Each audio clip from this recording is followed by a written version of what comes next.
Bonjour à tous, c'est Jean-Luc Roux sur sa chaîne YouTube. Aujourd'hui, nous allons parler de la production électrique solaire.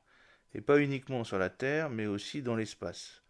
Comme vous le savez, le réchauffement climatique est de plus en plus présent au niveau de notre Terre et nous voyons des catastrophes survenir tous les jours avec des montées des eaux, des ouragans, etc.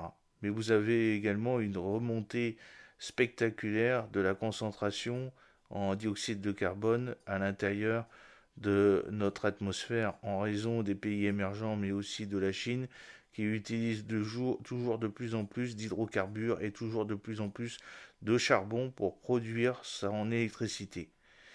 Bien que les centrales nucléaires soient toujours utilisées, mais que parfois elles ne sont pas suffisamment fiables et surtout, par exemple en France, nous avons découvert des fissures au niveau de certaines tuyauteries, il apparaît de plus en plus important de pouvoir trouver d'autres sources de production énergétique et d'autres solutions pourraient venir par exemple de centrales solaires dans l'espace.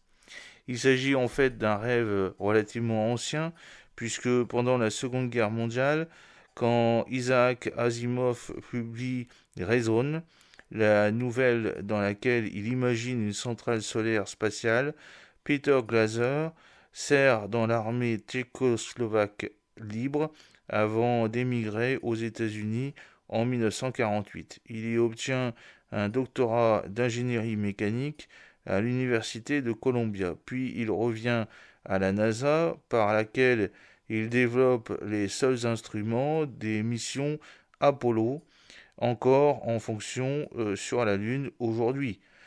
Car cela fonctionne encore, c'est incroyable, après des décennies de fonctionnement. En 1973, il obtient un brevet pour la conception d'un satellite producteur d'énergie. Et oui, imaginée par la science-fiction, l'usine électrique en orbite pourrait devenir une réalité. Une énergie renouvelable produite dans l'espace, transmise sur Terre, c'est le rêve de la centrale solaire spatiale qui pourrait bientôt devenir une réalité.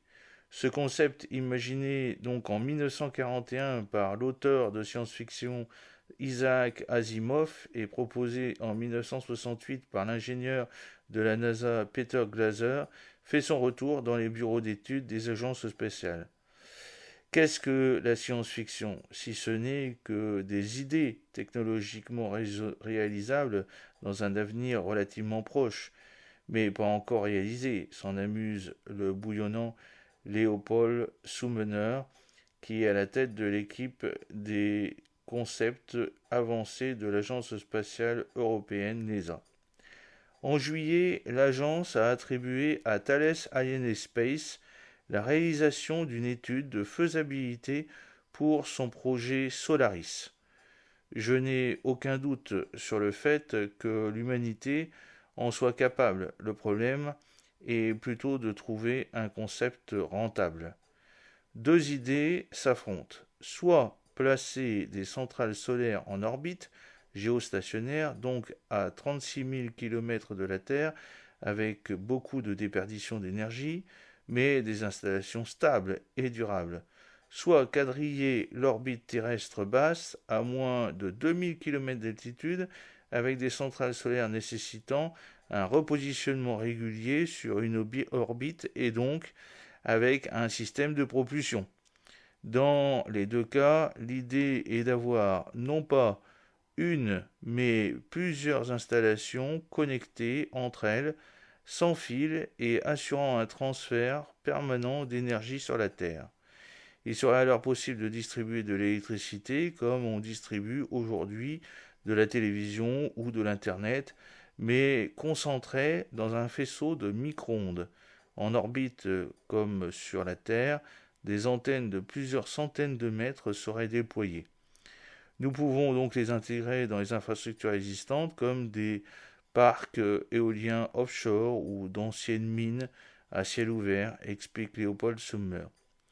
La transmission de l'énergie vers la Terre entraînerait une déperdition, et cela est très important puisque ce serait de l'ordre environ de 50 à 80%. Mais la production électrique de ces centrales solaires spatiales n'est sujette ni à la couverture nuageuse, ni aux saisons, et peut s'affranchir en partie du cycle de jour et de la nuit. La productivité des cellules photovoltaïques, on le sait, au niveau de la centrale qui se trouve dans la Station spatiale internationale, fonctionne jour et nuit, et serait donc ainsi 8 fois supérieure à celle de n'importe quelle installation terrestre, selon une équipe des chercheurs de Caltech, California Institute of Technology, qui a réussi en mars le premier transfert d'énergie de l'espace vers la Terre grâce au démonstrateur Maple. Lorsque l'ESA s'est penchée pour la dernière fois sur ces technologies, au début des années 2000, elle avait conclu que les coûts de lancement étaient rédhibitoires, mais ceux-ci ont drastiquement baissé, pouvant passer maintenant d'environ 10 000 euros le kilo en 2010 à 1 000 euros aujourd'hui. Elon Musk, le patron de SpaceX, estime que l'on descendra à quelques centaines d'euros dans les années à venir. Même à ce prix-là, il sera encore 10 à 100 fois trop cher d'installer des panneaux solaires dans l'espace plutôt que sur Terre, tranche Pierre-Jean Ribeyron, expert au commissariat à l'énergie atomique et aux énergies alternatives. Pas convaincus par les projets des agences spatiales, ils estiment que ce raisonnement pourrait tenir si l'on avait des problématiques importantes de surface disponible sur la Terre pour installer des centrales solaires. Or, il suffirait de l'équivalent d'un petit carré dans le Sahara pour produire l'ensemble de l'électricité mondiale.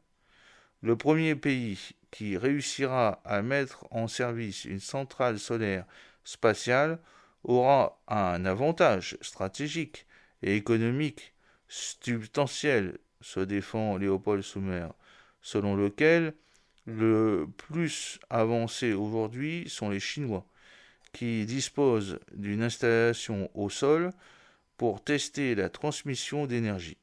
Le Japon travaille sur ce sujet depuis des décennies, alors que les pays émergents, dont l'Inde, voient dans l'énergie spatiale un moyen d'émancipation du fossile et d'accélération de la croissance.